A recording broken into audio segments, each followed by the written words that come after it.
வணக்கம். பிப்ரவரி 18, 2026க்கான நடப்பு நிகழ்வுகளை பற்றி விரிவாக அலச உங்களை வரவேற்கிறோம்.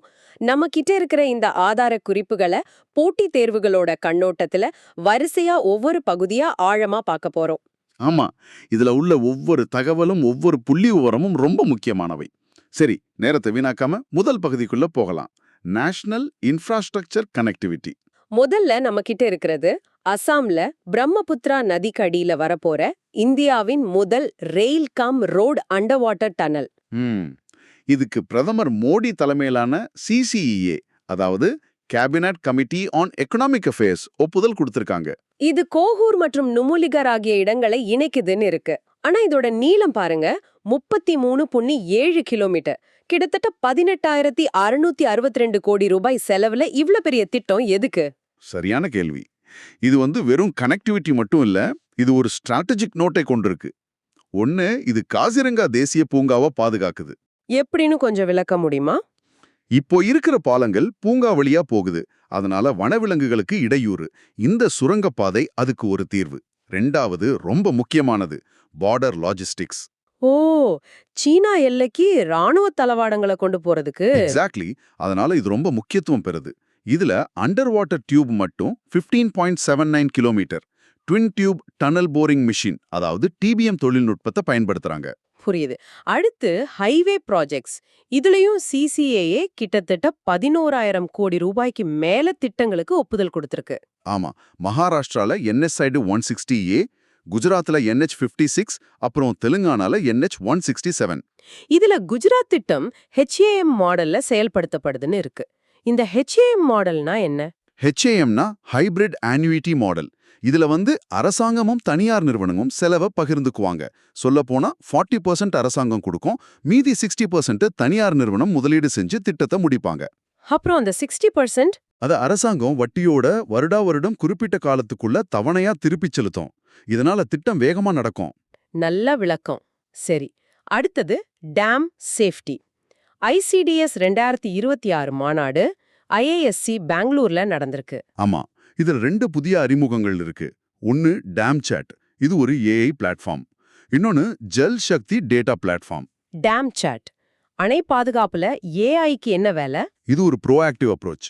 அணைகள்ல இருக்கல சின்ன சின்ன விரிசல்கள், நீர்க்கசிவு, அழுத்த மாற்றங்கள்னு எல்லா டேட்டாவையும் ரியல் டைம்ல கண்காணிச்சு ஏதாவது ஆபத்துனா முன்கூட்டியே எச்சரிக்கை செய்யும்.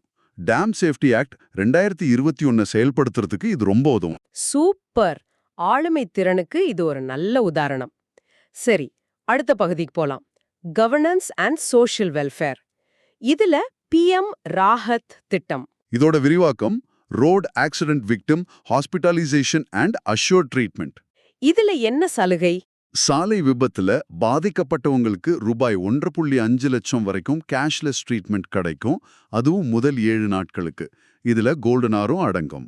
இது தனிப்பட்ட திட்டமா இல்ல வேற எது கூடவாவது இணைக்கப்பட்டிருக்கா? நல்ல கேள்வி. இது ERSS 112, EDAR மற்றும் TMS 2.0 கூட ஒருங்கிணைக்கப்பட்டிருக்கு. இதனால விபத்து நடந்த உடனே தகவல் பரிமாற்றம் வேகமா நடக்கும், உடனடி சிகிச்சை கிடைக்கும். அடுத்து யூஜ் பாரத் திட்டம். நார்த் அண்ட் சவுத் பிளாக்ஸ தேசிய அருங்காட்சியகமா மாற்ற திட்டம். இதோட முக்கியத்துவம் என்னன்னா, 95 வருட காலனியத்துவ நிர்வாக அடையாளத்துக்கு இது ஒரு முடிவை கொண்டு வருது. இது ஒரு குறியீட்டு நகர்வு. சில அட்மினிஸ்ட்ரேட்டிவ் ரிஃபார்ம்ஸும் இருக்கு. லக்பதி தீதிஸ் டார்கெட்டை 6 கோடியா உயர்த்தியிருக்காங்க. அக்ரி இன்ஃப்ரா ஃபண்ட 2 லட்சம் கோடியா அதிகப்படுத்தியிருக்காங்க. ஆமாம், ஆனா இதுல ரொம்ப சுவாரஸ்யமானது குஜராத் காந்திநகர்ல அறிமுகப்படுத்தப்பட்ட digital food currency. Digital food currency இது எப்படி வேலை செய்யும்? இது CBDC அடிப்படையிலான இ-ரூபி கூப்பன்ஸ். இதை புரோகிராமபிள் டிஜிட்டல் கரன்சின்னு சொல்லலாம். அதாவது இந்த பணத்தை ரேஷன் பொருட்கள் வாங்க மட்டும்தான் பயன்படுத்த முடியும். அப்போ வேற எதுக்கும் செலவு பண்ண முடியாது? முடியாது. அகமதாபாத், ஆனந்த், வல்சாட், சூரத் மாவட்டங்கள்ல இதை ஒரு பைலட் திட்டமா அமித்ஷா தொடங்கி வச்சிருக்கார். டெக்னாலஜி அண்ட் கவர்னன்ஸ்க்கு இது ஒரு சிறந்த உதாரணம். அருமை. இப்ப நாம கல்ச்சர் அண்ட் ஹெரிடேஜ் பகுதிக்கு வரோம். ஓயல் சிக்கி ஸ்கிரிப்ட் சென்டினரி. 1925-2025 100 ஆண்டுகள். குடியரசுத் தலைவர் திரௌபதி முர்மு இதை தொடங்கி வச்சிருக்காங்க. இது சாந்தாளி மொழிக்கான எழுத்து வடிவம்னு இருக்கு. இந்த மொழி பத்தி கொஞ்சம் சொல்லுங்க. சந்தாளி மொழி ஆஸ்ட்ரோ ஏசியாட்டிக் மொழி குடும்பத்தைச் சேர்ந்தது. ரொம்ப பழமையான மொழி. இதுக்கு எழுத்து வடிவத்தை உருவாக்கினவர் ஒடிசாவைச் சேர்ந்த பண்டிட் ரகுநாத் முர்மு. அடுத்து இந்தியாவின் முதல் தேசிய பசு கலாச்சார அருங்காட்சியகம் மதுரால அமைக்கப்பட்டிருக்கு. ஆமா, பண்டிட் தீன்தயாள் உபாத்யாயா கால்நடை மருத்துவ பல்கலைக்கழகத்துல. இந்த மாதிரி முதல் விஷயங்கள் தேர்வுகளுக்கு ரொம்ப முக்கியம். அப்புறம் ஒரு தபால் தலை வெளியீடு ஃபிலெட்டெலி பப்பெட்ஸ் ஆஃப் இந்தியா. இதுல மொத்தம் 8 தபால் தலைகள். ராஜஸ்தானோட கத்புட்லி, கர்நாடகாவோட யக்ஷகானா, கேரளாவோட பாவகத்களி, ஆந்திராவோட தோலு பொம்மலாட்டான்னு பல மாநிலங்களோட பொம்மலாட்டங்கள் இடம்பெற்றிருக்கு. கடைசியா கர்மயோகா கேம்பெயின். இதையும் குடியரசுத் தலைவர் முர்மு தான் பிரம்மா குமாரிகளோட சேர்ந்து தொடங்கி வச்சிருக்காங்க. இதோட மையக்கருத்து எம்பவர்ட் பாரத். சரி, இப்போ டெக்னாலஜி அண்ட் டிபிஐ ஸ்டாக் பகுதிக்கு வருவோம். AI in education. பாரத் போதன் ஏஐ கான்க்ளேவ்ல அமைச்சர் தர்மேந்திர பிரதான் பாரத் எஜுஐ ஸ்டாக் மற்றும் போதன் ஏஐ சிஓஇயை அறிமுகப்படுத்தியிருக்கார். இந்த எஜுஐ ஸ்டாக்னா என்ன? அது எப்படி வேலை செய்யும்? இது ஒரு முழுமையான தொகுப்பு. ஒவ்வொரு மாணவரோட கற்கும் திறனுக்கு ஏத்த மாதிரி பாடத்திட்டத்தை மாற்றி அமைக்க, அவங்க பலவீனமா இருக்கிற பகுதியை கண்டுபிடிச்சு பயிற்சி கொடுக்குன்னு பல விஷயங்களுக்கு இந்த ஏஐ ஸ்டாக் உதவும். ஐஐஎம் லக்னோ, ஐஐஎம் ஜம்மு போன்ற நிறுவனங்கள் இதுல கூட்டாளிகள். அதே மாதிரி இந்தியா ஏஐ இம்பாக்ட் எக்ஸ்போவை பிரதமர் மோடி பாரத் மண்டபத்துல தொடங்கி வச்சிருக்காரு. இதோட கவனம் ஏஐ ஃபார் குளோபல் குட். இதுல ஒரு சின்ன UIDAI update. Aadhaar app 14 million பதிவிறக்கங்களை தாண்டி இருக்கு. அதுல ஒரு சிங்கிள் கிளிக் பயோமெட்ரிக் லாக் அம்சம் வந்திருக்கு. ஓ, நம்ம பயோமெட்ரிக்க ஒரே கிளிக்ல லாக் பண்ணிக்கலாமா? ஆமா, தேவைப்படும் போது அன்லாக் பண்ணிக்கலாம். இது பாதுகாப்பு அதிகரிக்குது. சரி. டெலிகாம் ட்ரை துறையில சில ஆப்கள் மீண்டும் அறிமுகப்படுத்தப்பட்டிருக்கு. Try DND, try my speed. ஆமாம், ஸ்பாம் அழைப்புகளுக்கு கட்டுப்படுத்த டிஎன்டி ஆப், நெட்வொர்க் தரத்தாரிய மை ஸ்பீட் ஆப். 2025ல மட்டும் 17 லட்சம் ஸ்பாம் புகார்கள் பதிவு செய்யப்பட்டிருக்குன்னு பாத்துக்கோங்க. சரி, பேங்கிங் ஆஸ்பிரன்ஸ் இப்போ உங்களுக்கான பகுதி. Banking regulation RBI. இதுல ஆர்பிஐ சில பாலிசி ஷிஃப்ட்ஸ் கொண்டு வந்திருக்காங்க. டிஎல்ஜி நார்ம்ஸ் ரீஇன்ஸ்டேட்டட்னு இருக்கு. அது என்ன டிஎல்ஜி? டிஎல்ஜினா டிஃபால்ட் லாஸ் கேரண்டீஸ். நிறைய ஃபின்டெக் நிறுவனங்கள் என்பிஎஃப்சிகளோட சேர்ந்து கடன் கொடுக்கும். அப்படி கொடுக்கும்போது கடன் திரும்ப வரலன்னா அந்த நஷ்டத்துல ஒரு பகுதியை ஃபின்டெக் நிறுவனம் ஏத்துக்கோன்னு ஒரு உத்தரவாதம் கொடுக்கும். அதுதான் டிஎல்ஜி. இது ஏன் தடை செஞ்சாங்க? இப்ப ஏன் திரும்ப கொண்டு வராங்க? சில நிறுவனங்கள் வரம்பில்லாம உத்தரவாதம் கொடுத்ததால ரிஸ்க் அதிகமாச்சு. அதனால மே 2025ல தடை செஞ்சாங்க. இப்போ அந்த லோன் போர்ட்ஃபோலியோல 5% வரைக்கும் ஒரு கேப், அதாவது உச்சவரம்பு வச்சு மீண்டும் அனுமதி கொடுத்திருக்காங்க. ஓ, அப்போ இது ஃபின்டெக் மற்றும் டிஜிட்டல் லெண்டிங்கு ஒரு பெரிய பூஸ்ட். கண்டிப்பா. அதே மாதிரி ப்ரையாரிட்டி செக்டர் லெண்டிங் பிஎஸ்எல்ல ஒரு புதிய மாற்றம். கூட்டுறவு சங்கங்களுக்காக என்சிடிசிக்கு வழங்கப்படும் வங்கி கடன்கள் இனி பிஎஸ்எல் கீழ் வரும். இதுல ஏதாவது விதிவிலக்கு இருக்கா? இருக்கு. இது ஆர்ஆர்பிஸ், யூசிபிஸ், எஸ்எஃபிஸ்க்கு பொருந்தாது. இந்த மாதிரி விதிவிலக்குகள் தான் கேள்விகளா வரும். என்ஃபோர்ஸ்மெண்ட்ல ஆர்பிஐ மொத்தம் 1.35 கோடி ரூபாய் அபராதம் விதிச்சிருக்கு. ஆமா, இதுல அதிகபட்சமா சிஎஸ்பி பேங்குக்கு 63.60 லட்சம் ரூபாய், பேங்க் ஆஃப் மகாராஷ்டிராக்கு 32.50 லட்சம், டிசிபி பேங்குக்கு 29.60 லட்சம். ஒரு புதிய பேமெண்ட் அக்ரிகேட்டருக்கும் அனுமதி கொடுத்திருக்காங்க. ஆமா, இன்சொல்யூஷன்ஸ் குளோபல் ஐஎஸ்ஜி என்ற நிறுவனத்துக்கு online, physical and cross border பண பரிவர்த்தனைகளுக்கு. இப்ப எக்கானமி, ட்ரேட் அண்ட் கார்ப்பரேட் பகுதிக்கே வருவோம். டிபிஎஸ் பேங்க் மற்றும் விசா சேர்ந்து இன்டெலிஜென்ட் காமர்ஸ் என்ற ஒரு பைலட் திட்டத்தை தொடங்கியிருக்காங்க. இது AI initiated payments. Asia Pacific பகுதியிலே இதுதான் முதல் முறை. ஏஐ இனிஷியேட்டட் பேமெண்ட்ஸா? அது எப்படி? உதாரணத்துக்கு, உங்க ஸ்மார்ட் ஃப்ரிட்ஜ்ல பால் தீர்ந்து போச்சுன்னா அந்த ஃப்ரிட்ஜே அதை உணர்ந்து உங்க சார்பா ஏஐ மூலமா கடைக்கு ஆர்டர் செஞ்சு பணத்தையும் செலுத்திடும். கேட்கவே ஆச்சரியமா இருக்கு. அடுத்து ஒரு பெரிய M&A டீல். பெயின் கேபிட்டல் நிறுவனம் மணப்புரம் ஃபைனான்ஸ்ல தன்னோட பங்கு அதிகரிச்சிருக்கு. ஆமா, 18%ல இருந்து 41.66% ஆக. இதோட மதிப்பு சுமார் 4385 கோடி ரூபாய். இதோட நீதி ஆயோகோன் ட்ரேட் வாட்ச் ரிப்போர்ட்டையும் பார்க்கணும். எலக்ட்ரானிக்ஸ் எக்ஸ்போர்ட்ஸ் $42.1 பில்லியன் தாண்டி இந்தியாவின் 2வது பெரிய ஏற்றுமதி பெரிது ஆயிருக்கு. கரெக்ட். 2030க்குள்ள மொத்த ஏற்றுமதியில இ-காமர்ஸ் பங்கு 20-30% ஆக இருக்கும்னு கணிச்சிருக்காங்க. இதெல்லாம் வெளிநாட்டு முதலீடுகளை ஈர்க்குது. சரி, இப்போ பாதுகாப்பு துறைக்கு வருவோம். Defence and security. Rajnath Singh BEL பெங்களூருல ஆகாஷ் 3 மற்றும் 4th படைப்பிரிவுகளை தொடங்கி வச்சிருக்கார். அதோட மவுண்டெயின் ஃபயர் கண்ட்ரோல் ரேடாரையும் வெளியிட்டிருக்கார். BLAI பாலிசி மற்றும் COE AI-யையும் அறிமுகப்படுத்தியிருக்கார். இண்டிஜினைசேஷன், அதாவது உள்நாட்டு மயமாக்கல்ல இந்திய கடலோர காவல் படை ICG ஒரு மைல்கல்லை எட்டியிருக்கு. ஆமா, கோவால water jet production and testing மையம் அமைச்சிருக்காங்க. ஸ்வீடனோட மரீன் ஜெட் பவர் நிறுவனத்தோட சேர்ந்து. இதோட சிறப்பு என்ன? இந்த தொழில்நுட்பத்தை கொண்ட உலகின் 3வது நாடு இந்தியா தான். இது மேக் இன் இந்தியாவுக்கு ஒரு மிகப்பெரிய வெற்றி. நியூக்ளியர் டிப்ளாய்மெண்ட்ல ஒரு உலக நிகழ்வு. அமெரிக்கா முதல் முறையா ஒரு மைக்ரோ நியூக்ளியர் ரியாக்டரை விமானம் மூலமா கொண்டு போயிருக்கு. ஆமா, வேலார் அட்டாமிக்ஸ் நிறுவனத்தின் வாட் மைக்ரோ ரியாக்டர் ராணுவத்தின் விரைவான பயன்பாட்டுக்காக.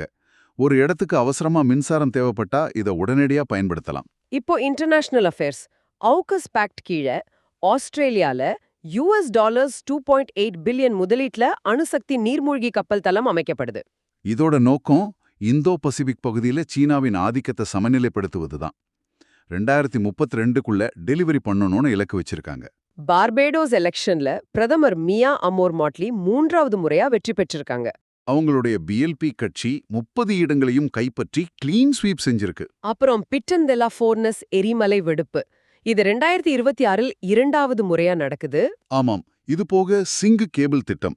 இது ஒரு முக்கியமான கனெக்டிவிட்டி ப்ராஜெக்ட். இதோட பாதை சிங்கப்பூர், இந்தியா, வளைகுடா, UAE-யின் டியூ மற்றும் டேட்டாவேவ் நிறுவனங்களின் கூட்டு முயற்சி. மும்பை, சென்னை, ஓமன், UAE-ல இது தரையிறங்குது. இது இந்தியாவின் டிஜிட்டல் இன்ஃப்ராஸ்ட்ரக்சருக்கு ரொம்ப வலு சேர்க்கும். Science and space tech, GalaxEye and NSIL இடையே ஒரு பார்ட்னர்ஷிப். ஆமாம், NSIL என்பது இஸ்ரோவின் வர்த்தக பிரிவு. அவங்க மூலமா சேட்டலைட் இமேஜரிய மறுவிற்பனை செய்யும் முதல் இந்திய தனியார் நிறுவனம் கேலக்ஸே. இது இந்திய விண்வெளித்துறையில ஒரு பெரிய மாற்றம் இல்லையா? நிச்சயமா, இது விண்வெளித்துறையில புது ஸ்டார்ட் அப்ஸ் உருவாக வழிவகுக்கும். அவங்களோட தயாரிப்பு சிங்க் ஃபியூஸ்ட் ஆப்டோசார். இயற்பியல்ல ஒரு புதிய கண்டுபிடிப்பு. JNCSR விஞ்ஞானிகள் பார்ட்டிகிள் டு வேவ் கிராஸ் ஓவரை கண்டுபிடிச்சிருக்காங்க. இது ரொம்ப சிக்கலா இருக்கு. எளிமையா சொல்லணும்னா TL2AGI3 என்ற பொருள்ல வெப்பம் கடத்தப்படும்போது துகள்கள் மாதிரி இல்லாம ஒரு அலை மாதிரி பரவுறத கண்டுபிடிச்சிருக்காங்க. இது வெப்பக் கடத்தல் பற்றிய நம்ம புரிதலையே மாத்தக்கூடிய ஒரு கண்டுபிடிப்பு. இது பாரம்பரிய ஃபோனான் கேஸ் மாடலுக்கு ஒரு சவால். வாவ். சரி, நம்ம மாநில செய்திக்கு வருவோம். State news. தமிழ்நாடு முதல்வர் MK ஸ்டாலின் முன்னிலையில 5980 கோடி ரூபாய்க்கு புரிந்துணர்வு ஒப்பந்தங்கள். ஆமா, 2 பெரிய நிறுவனங்கள், ஜப்பானின் மைன்பியா மிட்சுமி திருவள்ளூர்ல செமிகண்டக்டர் துறைக்காக 1980 கோடி ரூபாய் முதலீடு செய்றாங்க. இன்னொரு நிறுவனம் ஈகோஸ் குரூப்.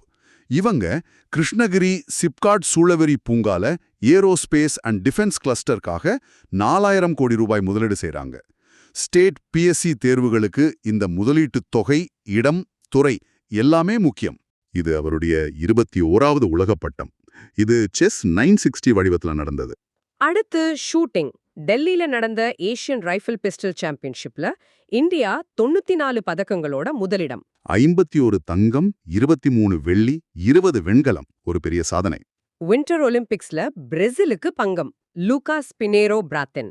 ஆமாம், இது பிரேசிலின் முதல் குளிர்கால ஒலிம்பிக் தங்கம். அதே மாதிரி நார்வேயின் ஜொஹானஸ் கிளேபோ தனது 9வது பதக்கத்தை வென்று ஒரு புதிய சாதனை படைச்சிருக்கார். கிரிக்கெட்ல ரஷீத் கான் T20 போட்டிகள்ல 700 விக்கெட்டுகளை வீழ்த்திய முதல் பந்து வீச்சாளராகியிருக்கார். இது UAE-க்கு எதிராக டெல்லியில நடந்த போட்டியில. BBC Indian sports woman of the year விருதுகள் அறிவிக்கப்பட்டிருக்கு.